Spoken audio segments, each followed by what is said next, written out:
Hello guys, in this video I am going to show you how to check your flight using the Lufthansa application.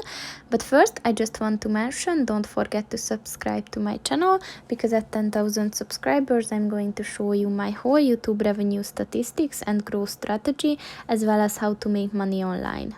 Let's jump into it. First of all, open the application on your phone and click on flight status.